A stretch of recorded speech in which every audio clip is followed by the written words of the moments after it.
네, 오늘은 분주한 세상 속에서 찾는 기쁨과 너그러움이라는 제목을 가지고 말씀을 전하겠습니다. 이제 벌써 대림절 세 번째 촛불이 켜졌습니다.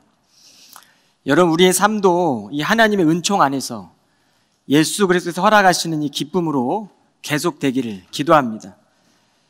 오늘 말씀의 본문을 보면 항상 기뻐하라 라는 말씀이 있어요. 너무나 잘 알고 있는 말씀인데 이 때때로 우리가 그리스도의 향기를 드러내지 못할 때가 있습니다. 기뻐해야 된다는 걸 잘 알지만 때로는 상처로 인해 잠 못 자고 뒤척이는 그런 현실의 어려움 가운데 기쁨이 사라질 때도 있습니다. 근데 기쁨의 주님께서는 이 우리의 내면 깊은 곳을 늘 밝혀주세요. 그리고 우리 마음 안에 그리스도의 빛이 늘 꺼지지 않도록 지켜주시는 분이십니다. 제가 지난주 임마누엘 가스펠 센터에서 열렸던 그런 목회 연구 모임에 참석을 했습니다. 그 자리에 한인 2세 사역자가 와서 북미 신앙 공동체를 연구하고 또 신앙 서적을 번역하는 과정에서 발견했던 내용들을 의미 있게 나누었어요. 하나 프로젝트라는 세미나였는데 이민교회 안에 1세대들과 2세대들이 동일한 신앙서적의 말씀의 단어를 읽음에도 불구하고 이 문화적인 차이로 인해 이 동일한 단어조차 서로 다르게 이해할 수 있다는 점을 강조했습니다. 예를 들면 커밋먼트라는 이 단어를 사용했을 때 한인 2세대들은 개인의 의지나 또 헌신, 자기결정을 중시하는 차원에서 이 단어를 이해해요. 반면에 1세대들은 이 커밋먼트라는 단어를 듣고 또 서적을 통해 읽을 때 공동체를 위한 희생적인 측면을 더 강조해서 받아들인다는 거예요. 같은 단어를 읽어도 이러한 이해의 차이로 인해 이 교회 공동체의 형태가 달라질 수 있다는 것입니다. 여러분, 초기 이 기독교 공동체는 다양한 문화적 배경을 가진 사람들이 함께 모인 공동체였어요. 때문에 바울은 서로 다른 민족적, 문화적 배경을 가진 사람들을 향해서 열려진 복음, 이 세상의 보편적 가치를 강조하면서도 예수 그리스도 안에서의 기독교적 가치를 통해 구별됨을 강조했습니다. 그게 바울의 복음이에요. 바울은 사람들에게 너그러움을 보이면서도 유대인들뿐만 아니라 이방인들까지 포함하는 이 새로운 공동체, 이 공동체를 세우기 위해 기독교적인 삶의 방식에 대해서 새로운 가치 기준을 제시한 거예요. 더 넓은 차원에서 이 공동체를 형성하고자 했습니다. 두 가지로 좀 살펴볼 텐데, 첫째로 급변하는 시대 속에서 기독교적 가치가 무엇일까요? 여러분, 2025년도의 경제 트렌드는요, 불확실함입니다. 우리는 지금 그런 시대를 살아가고 있어요. 여러분, 우리는 그리스도인으로서 이 그리스도와 문화를 연결하는 시대적 과제의 직면에 살아가고 있습니다. 대중문화뿐만 아니라 정치와 사회와 경제와 모든 문제에 우리는 어떻게 반응하고 참여해야 할지를 고민해야 합니다. 급변하는 경제, 어수선한 사회, 수많은 문화의 결들이 있는 이 시대 속에서 우리는 기독교적 가치가 무엇인지를 깊이 생각해 보아야 합니다. 여러분, 현대사회는 성경적인 가치를 세상도 요구하는 시대예요. 세상이 교회를 닮아가고 싶어 하는 시대라고요. 한 시대를 살아내시고 현재 100세를 넘기신 김영석 교수님이 계십니다. 그분이 쓰신 교회 밖 하나님 나라라는 책을 읽은 적이 있는데 그의 책의 일부를 좀 소개하겠습니다. 1962년 봄학기 하버드 대학에 가서 한 학기 동안 공부할 기회가 있었는데 그 학교에 라이놀드 니버가 와 있었습니다. 그분의 강의를 들어보니 다음과 같은 내용이었습니다. 오늘날 미국의 선조나 선배들 덕분에 세계 최고로 부강한 나라가 되었는데 그것을 우리가 다 우리의 것이라 여긴다면, 그래서 우리끼리만 행복하고 즐겁게 누린다면 미국은 희망이 없습니다. 그렇다면 희망이 있는 나라가 되려면 어떻게 하겠습니까? 바로 선조들이 물려준 부를 못 살고 힘없는 나라들에 나눠주어야 합니다. 아프리카에 보내고 아시아에도 보내서 그 나라들이 잘 살게 되면 미국은 더 잘 살게 되어 있습니다. 나눠주지 않고 움켜쥐려고 하면 위험합니다. 여러분이 강의를 62년 전에 라이놀드 리버가 했던 강의예요.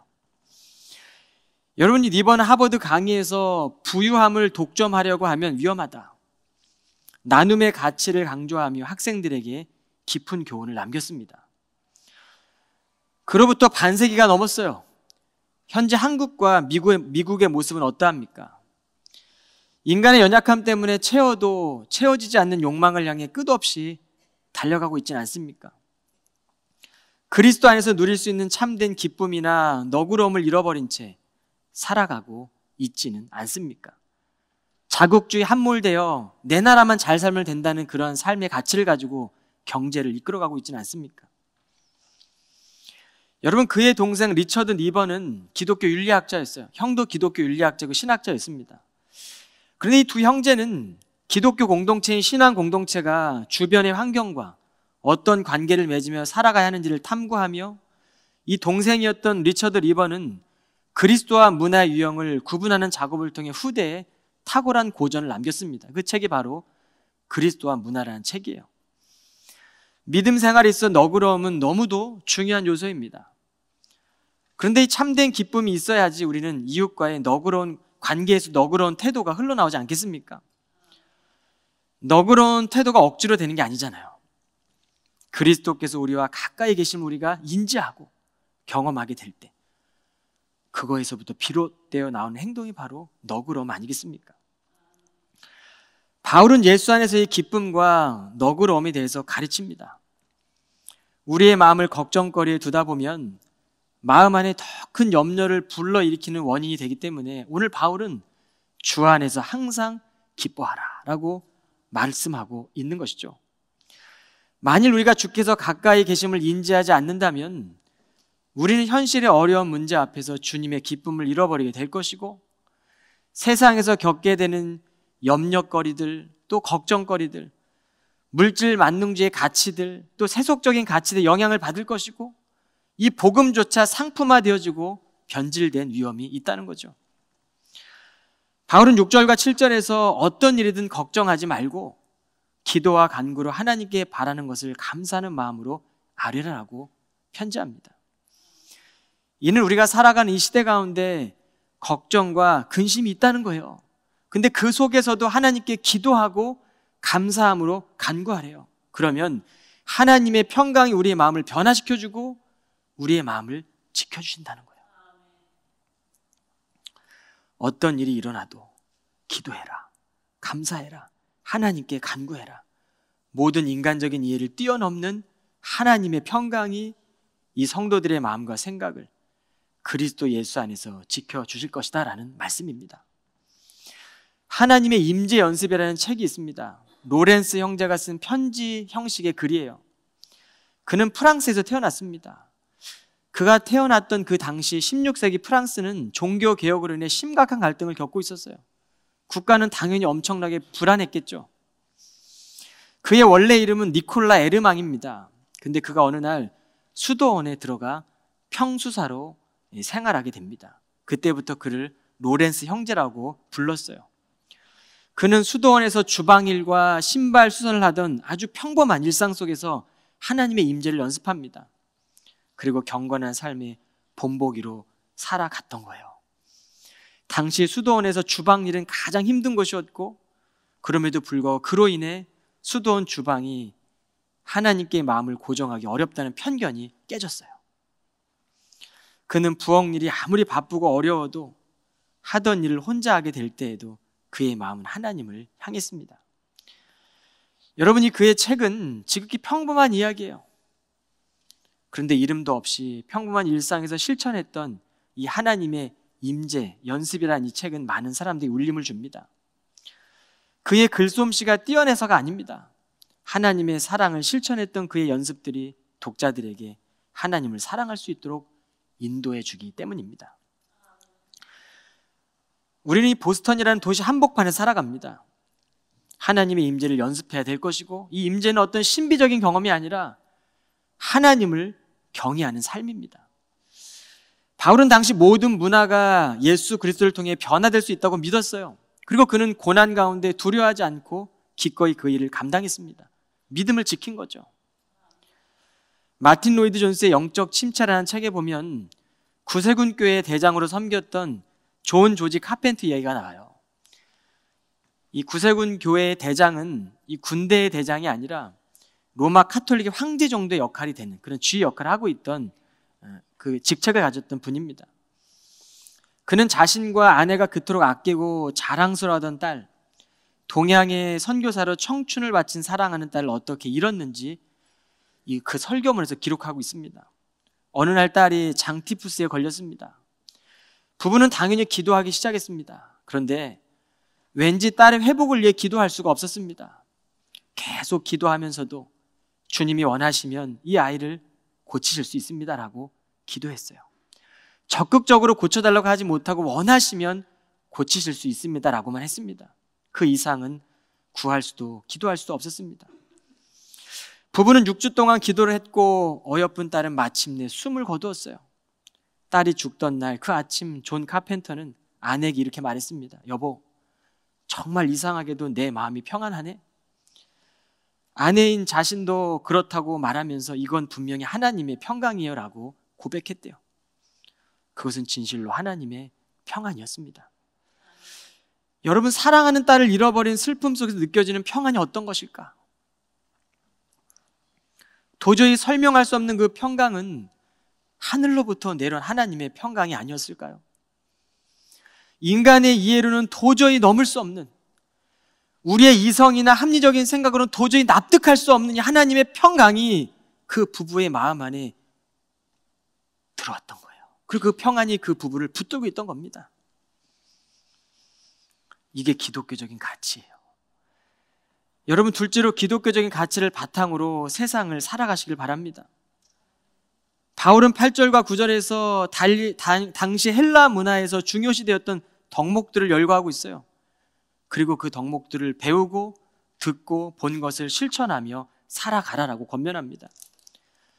그 도덕적인 덕목들을 보면 참된 것, 경건한 것, 옳은 것, 거룩한 것, 사랑스러운 것, 칭찬할 만한 것이 있다면 거기에 무슨 덕이나 칭송이 있든지 모쪼록 그런 것들을 마음속에 생각하고 살아가라는 겁니다.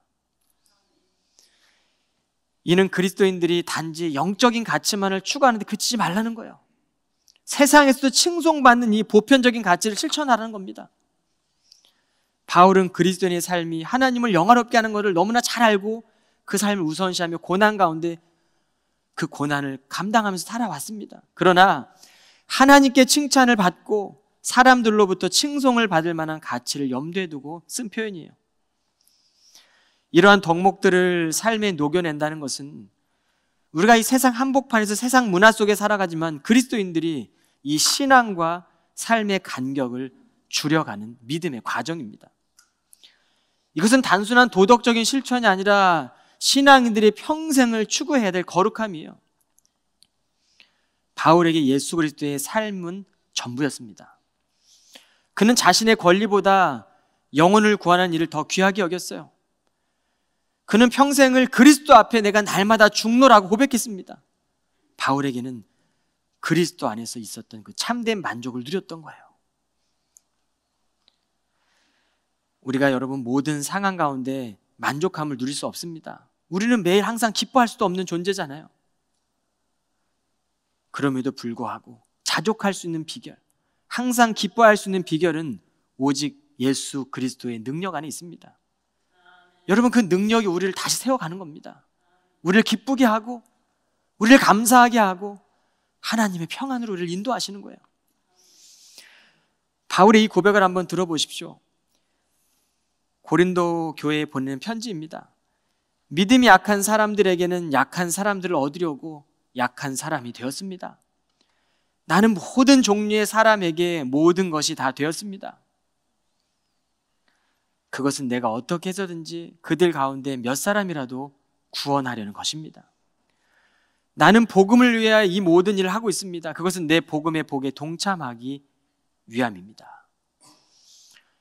여러분이 그리스도의 역할과 책임은 우리가 살아가는 시대 가운데 이 문화에 대한 전면적인 부정이라기보다는 예수 그리스도의 복음을 통해 이 세상 가운데서 일반적인 가치들을 넘어서는 하나님의 사랑과 그리스도의 구속의 복음을 전하는 거예요. 우리는 서로 다른 배경을 가진 사람들을 수용해야 되고 예수 그리스도 안에 있는 새로운 가치관을 제시하고 제도도 개선하고 나아가야 되는 것이죠.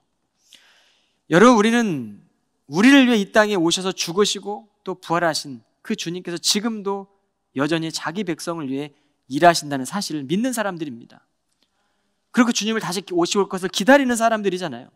그렇다면 희망이 위태로워지는 이런 사회 속에서 우리는, 이 교회는 등불을 밝히고 계속 이 자리를 지켜야 돼요. 하나님의 빛을 그리고 전하는 것이죠. 그래야 언젠가 세상의 소망이 영원하지 않음을 깨닫고, 세상의 기쁨이 영원하지 않음을 깨닫고 언젠가 깨닫는 그 사람들이 교회로 돌아올 수 있지 않겠습니까? 이 사명은 지속적으로 이루어져야 되고 일생을 바쳐 훈련해야 될 일들이에요. 그 길 위에 우리가 서 있다고요. 두려움, 불확실한 이 세상을 살아가는 사람들이 어느 날 자신에게 없는 이 평안과 기쁨을 가진 사람들을 만나게 될 때 자연스럽게 그 사람들을 주의 깊게 보게 될 거예요. 그게 크리스찬들이라고요. 이 크리스찬들은 그리스도 안에서 그리스도 안에 있는 기쁨, 그리스도 안에 있는 너그러움을 실천하며 주님을 증거하는 도구가 되어야 합니다. 이제 우리에게 한 해가 얼마 남지 않았습니다.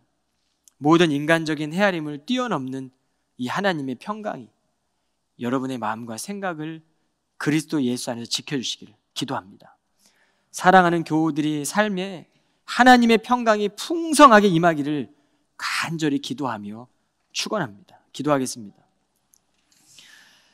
사랑과 은혜가 풍성하신 하나님, 세상의 여러 어려움 가운데서도 걱정 속에서도 주님의 임재 안에서 평강을 누리며 살아갈 수 있도록 도와주옵소서. 우리의 삶이 그리스도의 향기를 풍기며 이웃에게 사랑과 기쁨을 나누는 삶이 될 수 있도록 주님 도와주옵소서. 우리의 삶이 하나님의 영광을 드러내고 하나님의 영광을 나타내는 그런 삶이 되게 하옵소서. 예수 그리스도 이름으로 기도합니다. 아멘.